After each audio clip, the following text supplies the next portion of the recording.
balantze bat, 20 urteko balantzea, zein da? Nik beste itzale batean erabili nuen irudi hau ere, nació en Vitoria a mediados del siglo XX, eta Gurtzanek lehen ondo marraztu du nolakoa zen garaiotako Gasteiz, txikia, Vitoria, txikia, erabat erralduna, eta garaiotan zeuden biztanle ia guztiak, esateko erraldunak, eta haien artean bazituzten harremanak. Hor, nolabait marraztearen, komunitate bat, komunitateko kideak eta haien arteko harreman batzuk marra horiek islatuta. Gero Gasteiz euskalduntzen joan da, pertsona horietako batzuk euskalduntzen joan dira, baina haien arteko harremanak oraindik horreko berak dira batetik eta horreko hizkuntza berean ere. Gero beste pausotxo batzuk eman izan dira, denbora tarte honetan, eta euskaldundu diren pertsonaien artean badaude harremanak euskeraz kasu batzutan, adibidez marraztutako berde horiekin, eta gainera harreman sare ezberdinak sortu dituzte haien artean, debagun euskaltegin inguruan, euskaltegitan harremana sortzen dira, hezkuntza sisteman batzutan irakasle eta ikaslegin, eta bestetan irakasle eta gurasoen artean, eta irakasleen artean ere bai. Beste kasu batzutan administrazioaren inguruan, hezkuntza eskakizunak direla, eta zenbait kasutan ere komunikabide batzutan, edo lantegi batzutan, gutxiago bada ere, baina harreman sare ezberdinak sortzen joan dira, ezta. Hor, egoera hortan gaudela, une honetan, esango nuke. Gero, harreman saretxo horiek, nolabait esateko, galduta daude harreman sare potenteago batean, etikoan. Eta, bueno, orain, Vitoria Gasteizen bizi naiz, esan dezakegu, ezta. Orduan, gertatu izan da, nolabait esateko, Fishmanen terminologia erabilita, reverse language shift. Norabide aldaketa bat. 20. mendeko azken laurden arte, erabat erraldua zegoen Gasteiz, eta gero muga eta hasi da euskaldun zen.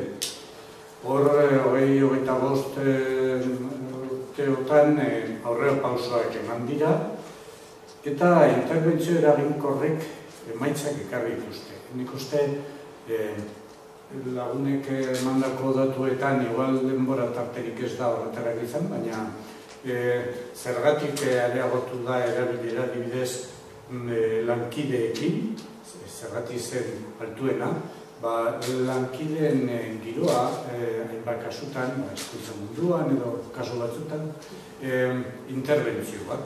Eta gune batzu sortu dira euskaldun lelopean edo euskaldun etiketarekin, eta horretan areagotu da ere dira.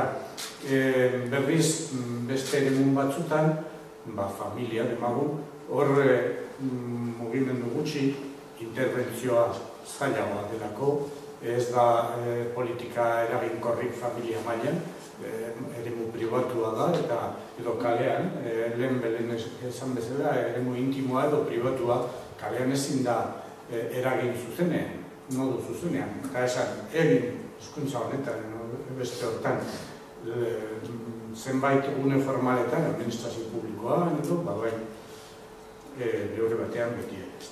Baina badago ere alde ilunak, eta alde ilun horiek ematen dira maila pertsonalean, Agurtzanek aipatzen zuen, adibidez, gaitasun mugatu hori, kasu askotan, eta gero, hizkuntza bat erabiltzeko joera oso barneratua izateko, behar duzu gaitasun handia. Gutxienez, beste hizkuntzan daukazun bezain bestekoa. Hau da, erderaz horretan baldatzen bazara, joera izango da. Eta orduan horrek pixua du modu negatiboan. Beste maila batzutan, gizarte maila mikroan eta makroan ere bai ikusiko dugun bezala. Eta aldi berean gertatu dira gizarte aldaketa sakonak eta ugariak. Bai maila sozialean, teknologikoan, interneta dela, globalizazioa, komunikabideak, eleaniztasuna, aipatu izan da, beste hizkuntza batzuk, euskara beste entzuten dela Gasteizen eta Bilbon eta Donosti. Hori esan gabe gelditu da, baina horrela da ere. Orduan eleaniztasuna eta demografian, agurtzanek aipatu bezala, euskaldunena den adin multzoak dira txikienak, gizarte osoak. Beste zerbait. Eta diskurtsoa, hau da, euskararen inguruko dagoen giroa, oroar, kalean edo jendeak zer esaten du, horrela, labur esan da, ez da. Nire bizipena da, transizio garaian duela 20-30 urte, euskararen aldekotasuna asko handiagoa zela gaur egun, baino. Eta niri Gasteizen esaten zera, jo, euskaraz dakizu, haze suerte, gaur inok ere dizu alaberi esaten. Emaitzen inguruan orduan hausnartu behar dago, zergatik diferentziaien, zergatik muga, zergatik gaitasunak izan duen hazkundeak ez du isla erabileran, zergatik lurralde edo adintarte ezberdinen arteko diferentziak, zergatik Gasteiz Arabako bilakaera ez dago hobekuntza nabarmena horik. Zergatik zer egin daiteke hau guztia erabilera bihurtzeko, ezta? Aipatu ditugu norbanako maila, eta hor, esan bezala gaitasun erlatibo nahikoa importantea da, eta hori ez da gertatzen. Euskaldunak gehienak hobeto moldatzen gara erderaz, euskeraz baino, Gasteizen, motivazioa.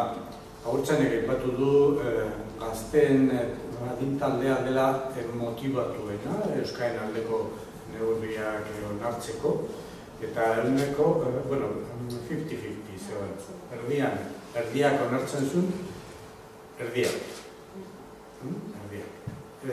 Beste erdiak ez. Eta hori muga da, claro.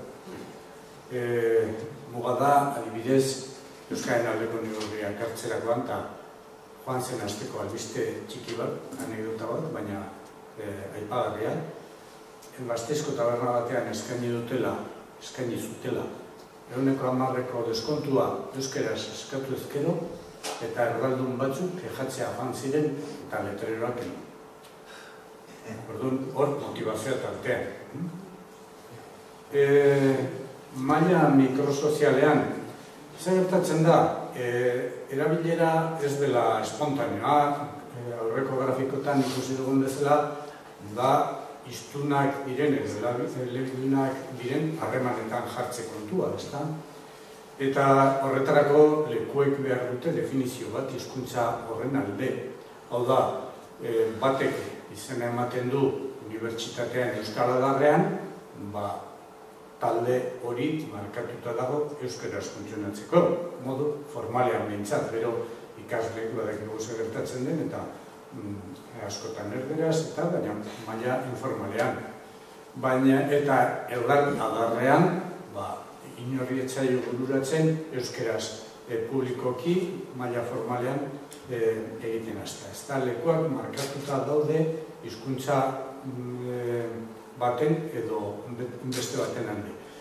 Hizkuntza majoritarioaren kasuan ez da markatu beharrik ze hori da naturala eta denok onartzen dutena. Orduan, erderaz egiteko baimenik ez dugu inon eskatu behar eta ez da hori markatu beharrik, ezta? Orduan, importantea da erabilera areagotzeko giro horietan lagun kuadrilla izan edo klub berri bat izan edo enpresa berri bat izan, sortzen ari diren bilgune berri horietan hizkuntz definizio bat egotea. guk hemen sortzen dugu enpresa bat, edo sortzen dugu lonja bat, gazteak, edo sortzen dugu erakizet, ze hizkuntza erabiliko dugu. Eta definiziorik egon ezean, gogoeta egon ezean, denok egingo dugu edo gehienok egingo dugu erderaz, ze hori da berez inertziak bultzatzen gaituen praktikara. Eta gero autua egiteko ahalmena ere, ezta? Zer gertatzen zen Belenek aipatzen zuen, umeek helduekin euskeraz gehiago egiten dutela, eta zer gertatzen da, helduek ezartzen dutela txikiek ze hizkuntza erabili behar duten, eta umeek ez dute autua egiteko aukerarik, nolabait, aginteak, autoritateak, gurasoena, duena, sartzen dira hizkuntza bat, ezta? Etxeetan ere bai, gurasoek markatzen dute etxeko hizkuntza, gehien bat, horregatik ere etxean umeek bakarrik beraien kasa euskaraz egitea ezin askoa da, edo oso zaila, haien artean ez bada, baina etxeko hizkuntza izango da, guraso erdeldunak izan da, gara, ezta? Orduan, horrek trabatzen du etxeko erabilera, adibidez. Zer gertatzen da lantegi baten, jabeek edo agintean daudenek erdaldunak badira, ezartzen dute hizkuntza bat, funtzionamendurako. Orduan, hori ere importantea da. Eta gero maila makrosozialean, batetik dauzkagu estatus legala, elebitasunaren estatus bat, edo, hori importantea, paralean egoena, edo, nolakoak, eta Nafarrokoan batean ere ez, eta lan, ez da. Hori estatus politikoa, nola esateko, hizkuntza politika bat, eta lehen esan bezala, eragina igertzen da, eragiteko aukera egon den lekuetan. Eta, hor ikusten dira aurrera pausoak. Eta baita, behar da, gizartearen babesa. Eta lehen aipatu da, anekdota horren eskutik, gizartearen babesa ez da erabatekoa. Eta hor ergirituta dago iritzi publikoa nola esateko. Eta, zenbait alderdi politiko, hortik aprobetxoateatzen dute, eta komunikabidek ere bai, eta bat. Hor dauzkagu Araba, Bizkaia eta Gipuzkoako datuak, ezta? Eta hor badaude Araban adibidez, euneko bik euskeraz egitea nahiago duela, hau da erabiltzaileekin egindako inkesta bat. Euneko bik esan du euskaraz nahiago duela, euneko 13 berdin zaiela zein hizkuntzetan.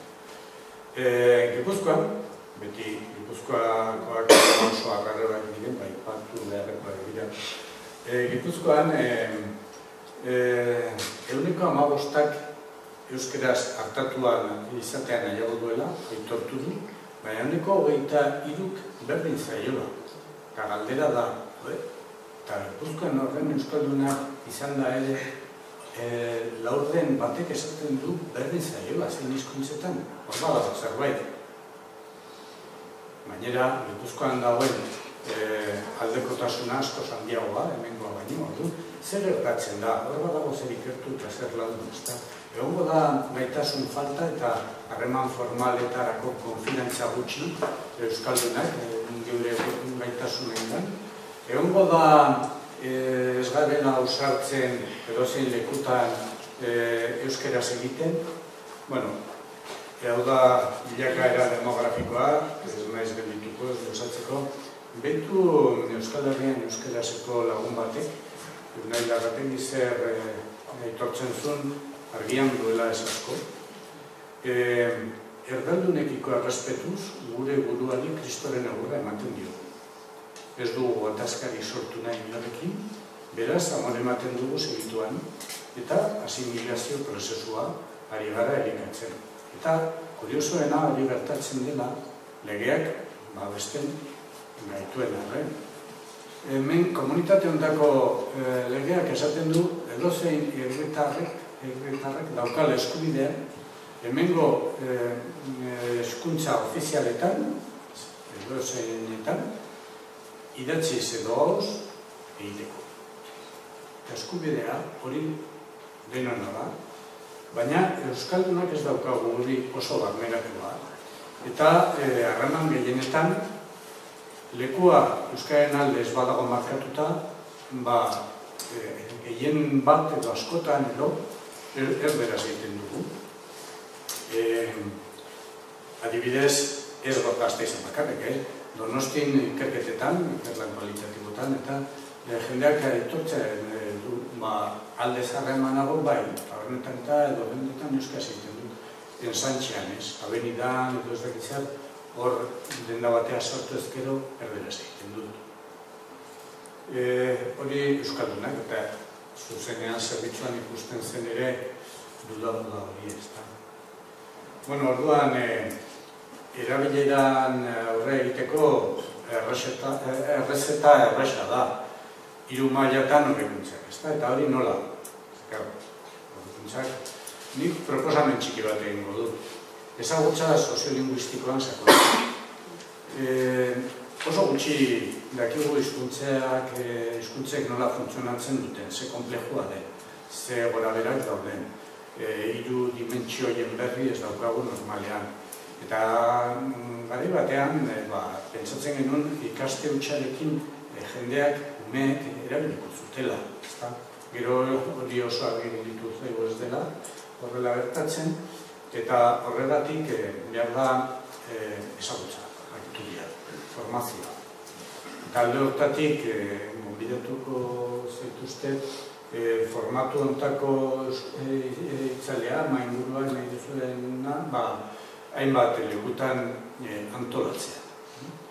Eta bi modutan egin daiteke.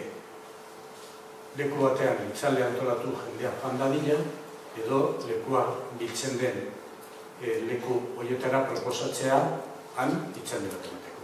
Ezagutzen baduzu, klub bat, elkarte bat, lagunarteko bat, erbekizen, ikastetxe bat, berdin da, proposatu, alako itzaldeak han antolatzea.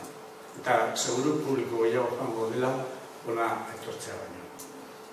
Ikerkuntza, beharrezkoa da ikerketa, esaten duen zergatik jendeak ez du erabiltzen, elebidunak izan da, berdin zitzaien hizkuntza batean edo bestean. Halakoetan, horren zergatetan sakondu behar da, ezta. Gero, norberaren barne bidaia kognitibo-emozionala. Hau da, guk euskaldunek daukagun konplexua, legeak babestuta egon arren, leku askotan ez erabiltzeko, ezta. Eta nik aitortzen dizuet. Duela urte batzuk, bilera batera nijoala pentsatzen nuen, konturatu gabe, gerora konturatu nintzen, bilera erdera sotere. Zer euskeraz eta gaitasun mugatuagoarekin eta hori euskaldun askori gertatzen zaigu edo zaile edo eduzun bezala, ezta. Baina, karo, horretaz lehendabizi konturatu egin behar. Modu esplizituan. Agian sentimentu hori badaukagu. Baina, konstienti izan ezean, ezin dugu konponbiderik jarri. Orduan, lehenbiziko pausua da jabetzea. Eta hori maila emozionaleko kontuak dira, ez da. Konturatu ezkero orduan gai izango gara esateko. Eta zer egin dezaket nik muga hauen aurrean, ez da. Eta baita ere gizarteak berak, argitu behar du ze nolako helburu dauzkan, nahi dugu gizarte elebakar bat, euskalduna, nahi dugu gizarte elebiduna, batzuk esaten dute elebitasuna ezinezkoa dela, realitatea da gizartea gero eta elean hitzagoa dela. Hori nola asumitzen dugu, nola kudeatzen dugu, nola... Gero beste planteamendu bat estrategikoa diskurtsoa, ez da? Ongi dakizuenez, gehien bat euskaren alde mugitzen diren gehienak abertzaleak dira, ez guztiak. Eta horrek badu bere balioa, ni elebidundu banaiz izan da abertzaletasunari esker, abertzale sentitzen nintzelako, eta orduan horrek badu bere balioa, baina abertzale sentitzen ez direnekin planteamendu horrek ez du balio.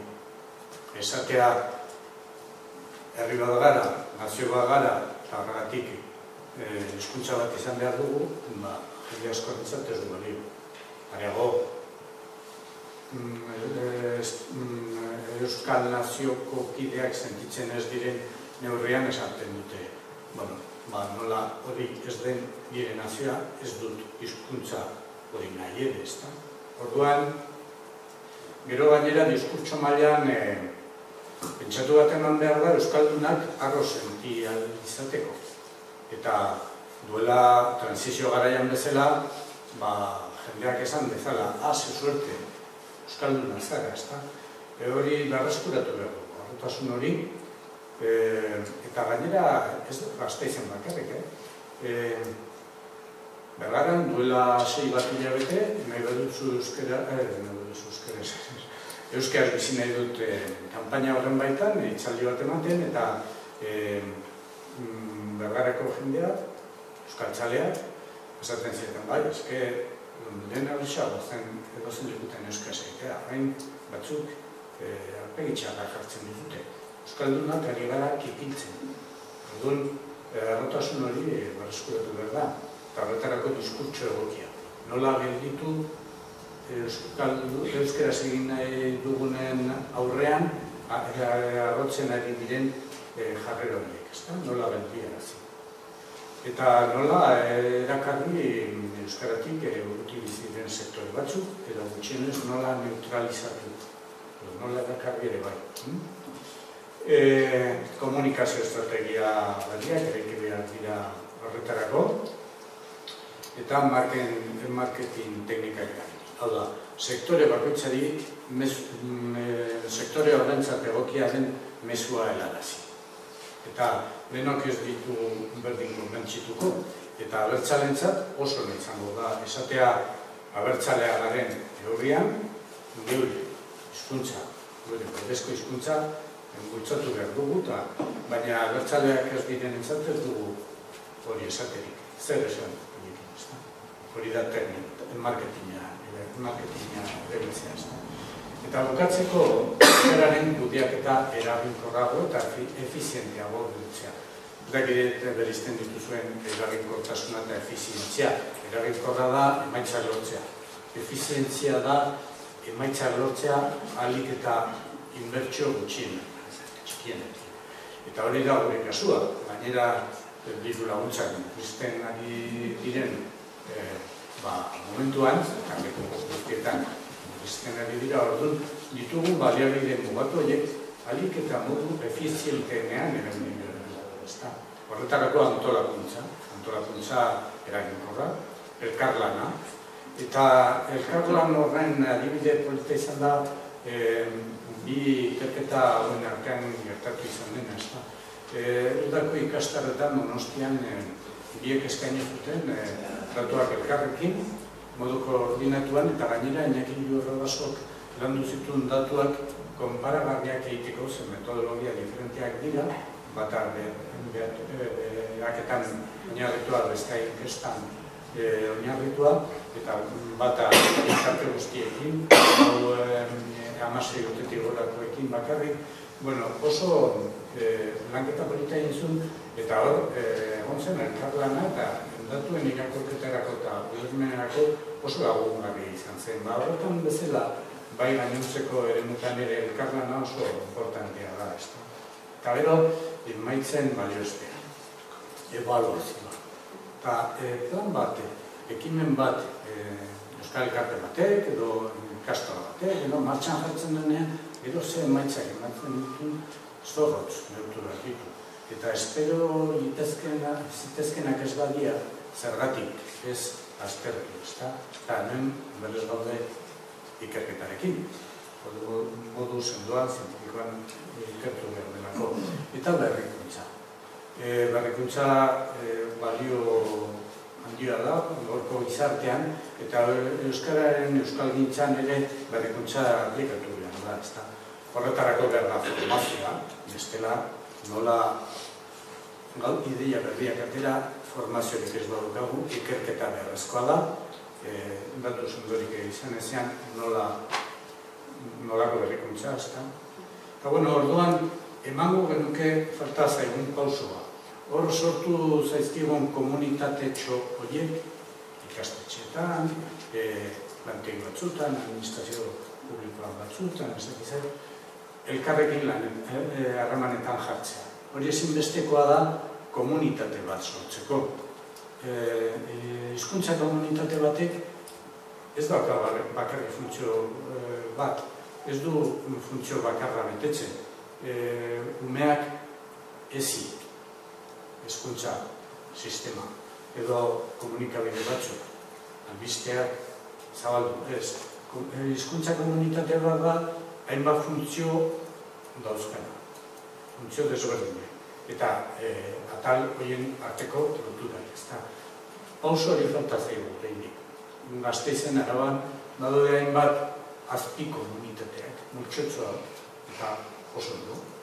Baina, horiek harremanetan jartzea, alegin handiak ari dira egiten, adibidez, beste maila batean, topaguneak, tokikon, kontseiluak, eta, hainbat erakunde, maila honetan, ez da, alegin sektorialak koordinatzen, bultzatzen, importantea. Eta horrela egin da, Gasteizen ere, euskeraz bizian izango dugu. Horraino,